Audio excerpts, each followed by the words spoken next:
দ্বীপে যশোদা নন্দন প্রাণ কৃষ্ণই আমার ব্রজভাবে বিভোর হয়ে পূর্ব লীলা স্মরণ করি বিশ্বপ্রিয়ার প্রাণ বল্লভ সচি মাতার নয়ন তারা, যিনি সর্বকারণের কারণ, নিরাশ্রয়ের আশ্রয়দাতা, দাব তাব নিবারিতায় আমার কলির আরাধ্য দেবতা। প্রেম ছে কোটি কোটি কলির জীব,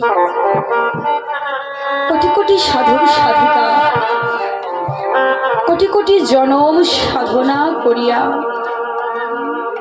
যোগী যারে যোগে পাই না, মনিও যারে ধ্যানে পাই না, সাধক যারে সাধনায় পাই না, এখানে বেহেনছি বাঞ্ছিত ধন আমার কলির আরাধ্য দেবতা।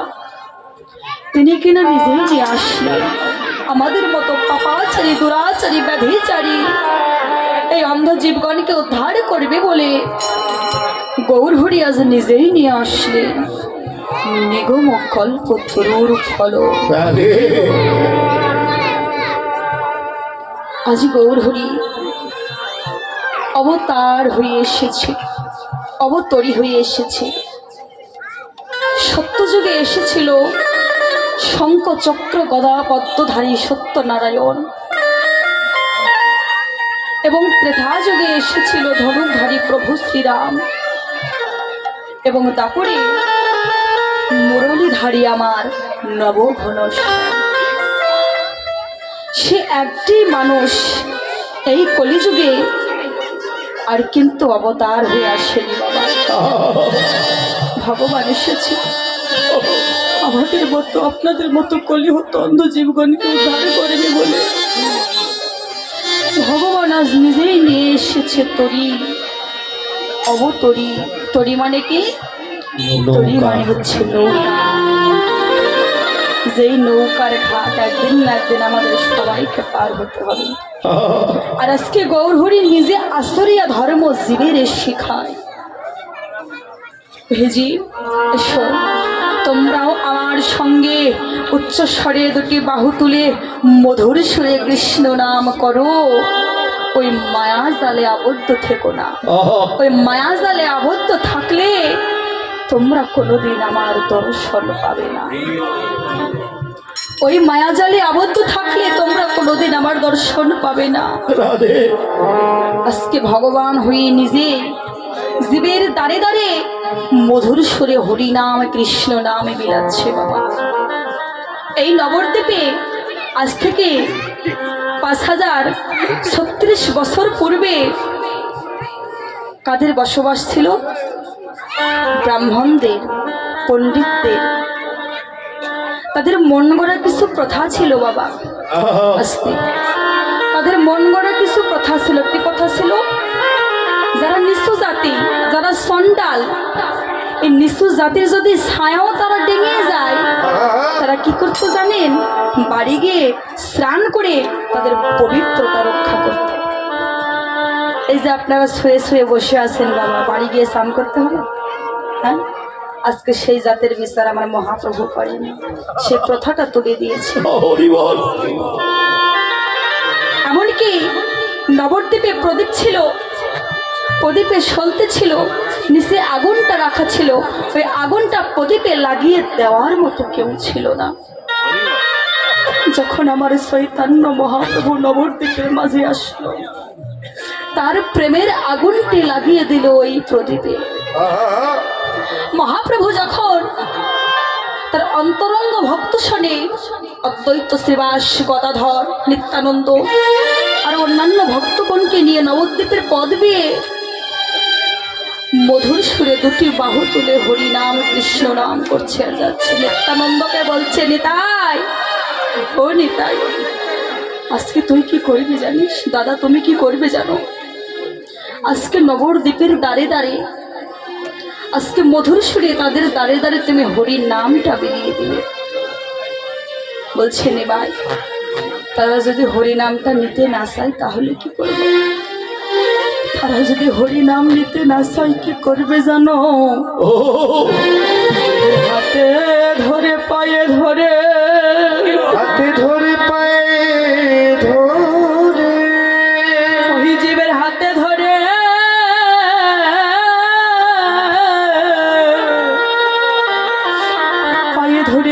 মধুর হরি নাম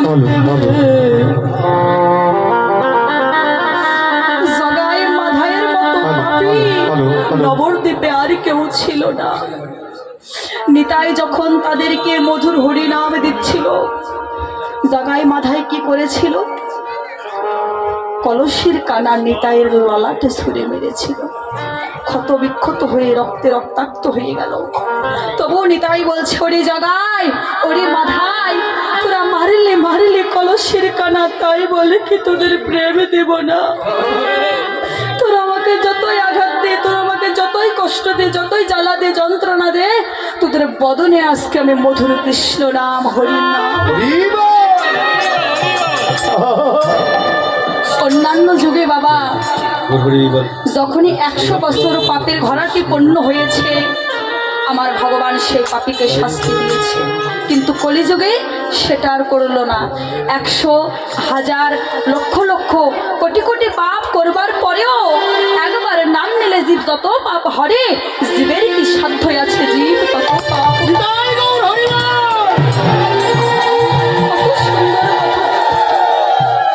একবার যদি কোনো পাপী মধুর সুরে বদনে কৃষ্ণ নাম উচ্চারণ করে, সেই সকল পাপ থেকে সে উদ্ধার হয়ে যায়। ঠিক তেমনি জগায় মাধায়ের মতো পাপীও কেউ ছিল না। একদিন না একদিন তারা হরির নামের বলে উদ্ধার হয়ে গেল।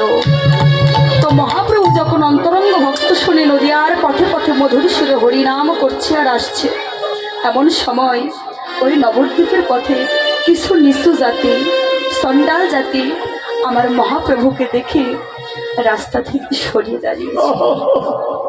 মহাপ্রভু বলছে, ওগো তোমরা এমন ভাবে আমাদেরকে দেখে সরে দাঁড়ালে কেন? ওই চণ্ডালগণ তখন বলছে, প্রভু জগতে আমাদের নিচু কুলে জড়ন হয়েছে, আমাদের কেউ যদি ছায়াও টেঙিয়ে যায়, তারা বাড়ি গিয়ে স্নান করে তাদের পবিত্রতা রক্ষা করে।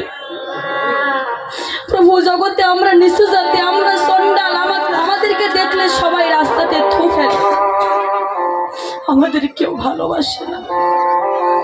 মহাপ্রভু চণ্ডালগণ তখন বলছে, প্রভু আজকে আমার ছোঁয়া লেগে তোমাদের যদি জাত চলে যায় প্রভু, তাই তো আমরা রাস্তা থেকে সরিয়ে দাঁড়ালাম। আমাদের ছোঁয়া লেগে তোমাদের যদি জাত চলে যায়। মহাপ্রভু তখন বলছে, শোনো চণ্ডালগণ, এই জাত যেতে যেতে দেখবে একদিন আর জাত যাবে না। এই নবদ্বীপে শুধু থাকবে একটাই জাত, বৈষ্ণবের জাত, বৈষ্ণবের সমাজ।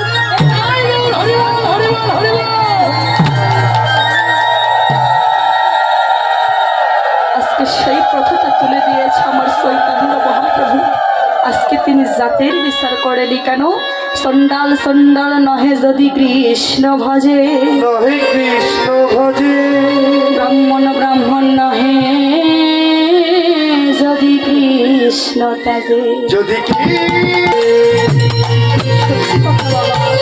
ব্রাহ্মণ কুলে জন্ম নিয়ে যদি ভজন সাধন নাই করো, যদি কৃষ্ণ ভজন নাই করো, তাহলে কোনো লাভ নাই। আর নিচু জাতিতে জন্ম নিয়ে যদি কৃষ্ণ ভজন করো, সাধন ভজন করো, তাহলে অবশ্যই আমার গৌর হরি চরণ তত্ত্ব হবে। কেন না, জন্ম হোক যথা তথা, কর্ম হোক ভালো। ভগবান কিন্তু এই কথাটা বলেছে। দেখবেন এই যে গোলাপ ফুল কত সুন্দর করে আমরা বাড়ির ছাদে টবে করে কত যত্ন করে লাগাই, কিন্তু সেই ফুল আমার গোবিন্দ সেবায় লাগে না। কিন্তু পদ্ম ফুল নোংরার মধ্যে, আবর্জনার মধ্যে, পাকের মধ্যে যার জন্ম, সেই পদ্ম ফুল কিন্তু আমার গোবিন্দ সেবায় লাগে। তাহলে জন্ম হোক যথা তথা, আমাদের কর্মটা হোক ভালো, আমাদের কর্মটা যেন সঠিক হয়। কর্মটা সঠিক করতে হবে বাবা, কিন্তু ফলের আশা করা যাবে না। ভগবান গীতাতে বলেছে, হে অর্জুন, কর্ম করো কিন্তু ফলের আশা করো না। এই যে কত দূর দূরান্ত থেকে বাবা এই যে হরিনাম সংকীর্তন শ্রবণ করতে এসেছেন, এই কীর্তন শ্রবণ করলে কি হয়? হ্যাঁ, কেন এসেছেন এত কষ্ট করে? বলতে পারেন কীর্তন শুনলে কি হয়? কেন শুনি আমরা? একতলা বাড়ি 2 তলা হয়ে যাবে? ব্যাংকে টাকা ডবল হয়ে যাবে? না। তবে বলতে পারি বাবা, কিছু হোক আর না হোক, মানুষের মতো মানুষ হওয়া যায়। কিছু হোক আর না হোক, কিন্তু মানুষের মতো মানুষ হওয়া যায়। আমরা কেবল মানুষের মতো দেখতে হয়েছি, কিন্তু আমরা মানুষ হতে পারিনি। কেউ মানুষ হতে পারিনি, আমাদের ভিতরে মনুষ্যত্ব নাই। দেখবেন মদ বিক্রেতাকে কিন্তু বাড়ি বাড়ি গিয়ে মদ বিক্রি করতে হয় না, হয় কি? হয় না। কিন্তু দুধওয়ালাকে মানুষের বাড়ি গিয়ে দাঁড়ে দাঁড়ে চিৎকার করে ডেকে ডেকে দুধ বিক্রি করতে হয়। এবং আমরা বলি যে দুধে জল মেশাননি তো, কিন্তু মদে আমরা জল মিশিয়ে খাই। এটাই আমাদের মনুষ্যত্ব। আমরা ভালো পথে যাই না। আজকে একটা ভালো কাজে বের হবেন, সঙ্গে কাউকে পাবেন না, কিন্তু আপনি যদি খারাপ কাজে যান দেখবেন যে অসৎ মানুষের সঙ্গের অভাব হবে না। যদি বলা হয় আজকে চলো গঙ্গায় স্নান করতে যাব, কেউ যাবে না। আর যদি বলা হয় আজকে রাতে একটা পার্টি দেওয়া হবে, দেখবেন সঙ্গের অভাব হবে না। জল কিন্তু সব জায়গারই জল এক, নদীর জল, ডোবার জল, খালের জল, পুকুরের জল, সমুদ্রের জল, কিন্তু এর মাঝেও পার্থক্য আছে বাবা। পার্থক্যটা কি? দেখবেন আপনার যদি পিপাসা লাগে, সমুদ্র থেকে যদি এক গ্লাস জল এনে দেওয়া হয়, আপনার পিপাসাটা নিবারণ হবে? হবে না। কেন? সমুদ্র জলটা নোনা, ওই জল পান করলে কোনোদিন পিপাসা নিবারণ হয় না। আবার যদি বলা হয় দুইটি বোতল, একটি বোতলে পুকুরের জল ভরো আর একটি বোতলে নদীর জল ভরো, এবার ওই বোতল 1 মাস ঘরে রেখে দেওয়ার পরে তার সিপিগুলো খুলে দেখবেন একটি বোতলে পোকা হয়ে গেছে। কোন বোতলে? পুকুরের জল। পুকুরের জলে। এই জায়গাতে ডিফারেন্স, এই জায়গাতে পার্থক্য। আর নদীর জলে কিন্তু পোকা হয়নি। ঠিক তেমনই এই জগতে এমন এমন মানুষ আছে, এমন এমন ব্যক্তি আছে যাদের ভিতরে অহংকার রূপী পোকা, কামনা বাসনা, এই পোকা। তাদের সঙ্গ করলে মনে হয় না যেন তাদের বদনটা আমি দর্শন করি। আবার জগতে এমন এমন মানুষ আছে যারা আমার গৌর অনুরাগের ঘরে বসে থাকে, ভাবনার ঘরে বসে থাকে। তাদের সঙ্গ করবার পর যেন বারবার স্বাদ জাগে, আহারে ওই মানুষটার সঙ্গ যদি আবার পেতাম, ওই মানুষটার বদল যদি আমার দর্শন করতে পেতাম। এমন এমন মানুষ জগতে আছে। আমরা হচ্ছে মানবরূপী পশু, মানব কুলে জন্ম নিয়েও কোনোদিন গৌর হরির কৃপা লাভ করতে পারলাম না। যাদের পশুকুলে জন্ম হলো তারা কিন্তু আমার গৌর হরির কৃপা লাভ করতে পেরেছে। কে? ভক্ত হনুমান। ভক্ত হনুমান ত্রেতা যুগে প্রভু রাম 14 বছর বনে সীতাকে উদ্ধার করে নিয়ে এসে প্রভু রামকে বসতে দিয়েছে সিংহাসনে। সিংহাসনে যেই না বসতে দিয়েছে বাবা, প্রভু রামের গলায় সুন্দর একটি মুক্তার মালা পরিয়ে দিয়েছে। কে? লক্ষণ। লক্ষণ যেই না মুক্তার মালাটি প্রভু রামের গলায় পরিয়ে দিয়েছে, রাম তখন বলছে, ওগো এই মুক্তার মালা না, তোমরা আমার গলায় পরিয়ে দিও না, তোমরা নিয়ে যাও। এই মুক্তার মালাটা কার গলায় পরিয়ে দিবে জানো? যে আমার দুঃখে দুঃখী হয়েছিল, যে আমার সুখে সুখী হয়েছিল, যে আমার নাম তার বদন থেকে জীবনে কখনো কোনোদিন ভোলে নাই, সে আর কেউ নয়, সে হচ্ছে আমার ভক্ত বীর হনুমান।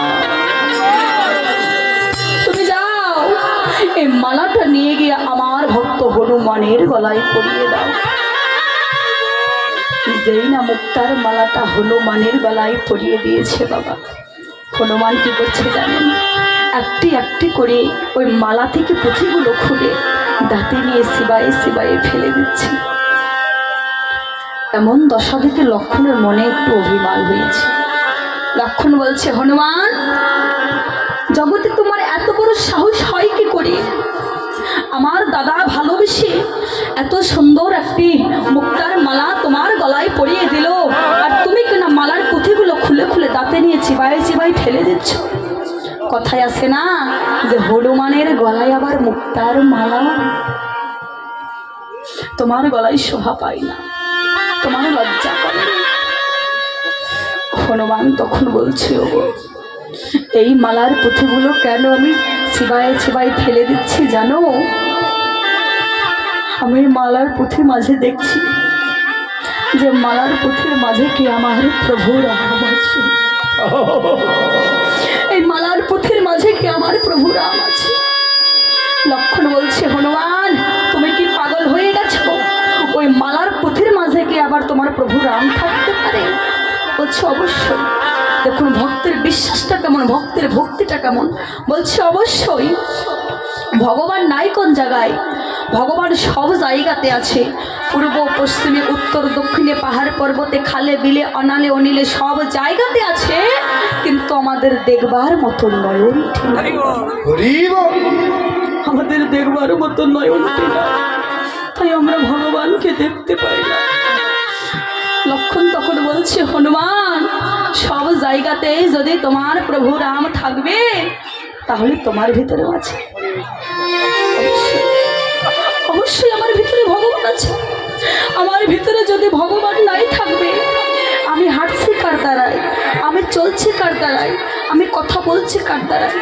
এই যে বাবা আপনারা যে এখানে এসেছেন কত দূর দূরান্ত থেকে, আজকে ভগবান যদি না নিয়ে আসতো, আমার আপনাদের সাধ্য ছিল এই জায়গাতে আসে? ভগবান কৃপা করে নিয়ে এসেছে বলেই তো আমরা আসতে পেরেছি। তাহলে যার দ্বারাই চলছি, যার দ্বারাই হাঁটছি, যার দ্বারাই কথা বলছি, আমাদের প্রতি প্রত্যেকের কর্তব্য একবার তার বদনটা দর্শন। লক্ষণ বলছে, হনুমান তোমার ভিতরে যদি ভগবান থাকবে তুমি কি তাকে দেখাতে পারবে? ভক্তের কত বড় পরীক্ষা। হনুমান তোমার ভিতরে যদি ভগবান থাকবে তুমি কি তাকে একবার দেখাতে পারবে? বলছে অবশ্যই। কতটা বিশ্বাস দেখুন ভক্ত, অবশ্যই আমি দেখাতে পারবো। যার দুঃখে আমি দুঃখী হয়েছিলাম, যার সুখে আমি সুখী হয়েছিলাম, যার নাম আমি আমার বদন থেকে জীবনে কখনো কোনোদিন আমি ভুলি, আরে তাকে কিনা আমি দেখাতে পারবো না? যেই না লক্ষণ কথাটা বলেছে বাবা, হনুমান তখন কি করছে দেখুন, তার বড় বড় নখ দিয়ে তার বক্ষটাকে হৃদয়টাকে দুখণ্ড করে বিদণ্ড করে রাম সীতার যুগল মূরতি দর্শন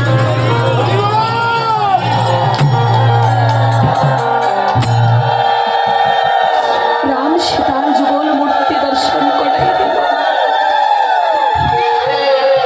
বক্ষ থেকে মাটিতে রক্তগুলো টপ টপ করে পড়ছে। ভগবান আর থাকতে পারলো না। আমার ভক্তের অঙ্গে যদি একটু আঘাত লাগে, ভগবানের অঙ্গে শত শত আঘাত লাগে বাবা। প্রভু রাম আর সিংহাসনে থাকতে পারলো না, ছুটে আসলো, এসে হনুমানকে বক্ষ মাঝে জড়িয়ে ধরে বলছে, হনুমান বাবা রে, এটা তুই কি করলি বাবা?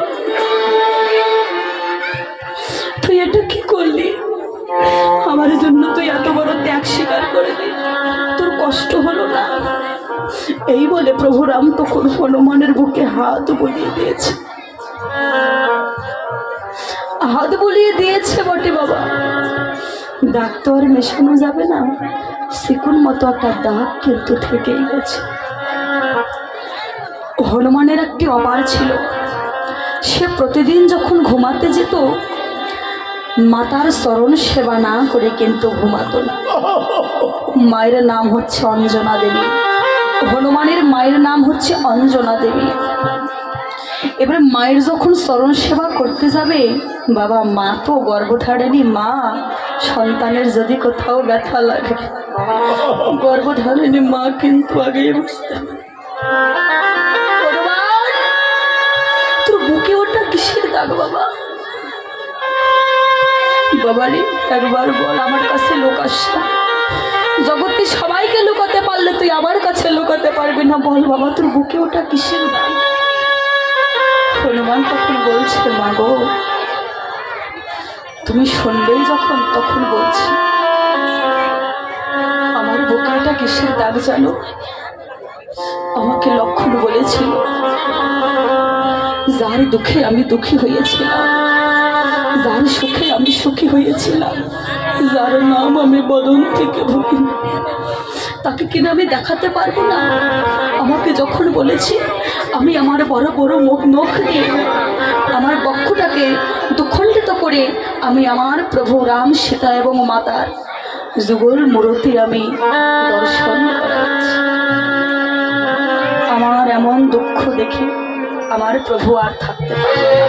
ছুটে এসে সিংহাসন থেকে ছুটে এসে আমায় বক্ষ মাঝে জড়িয়ে ধরে আমার বুকে হাত বলিয়ে দিয়েছে।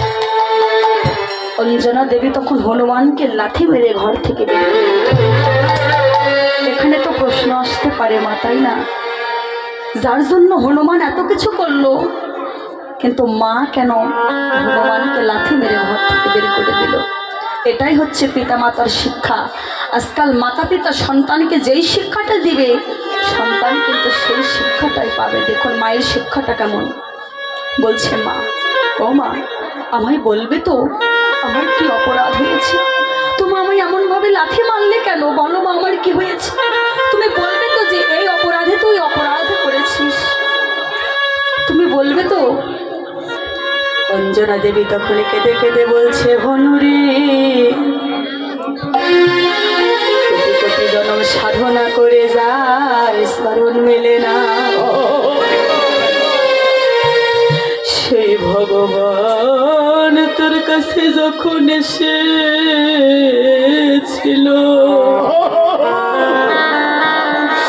এই সুযোগটা কেন তুই ছেড়ে দিলি? অনুরে, তার হাত দুখানা না ধরে প্রভুর স্মরণ কেন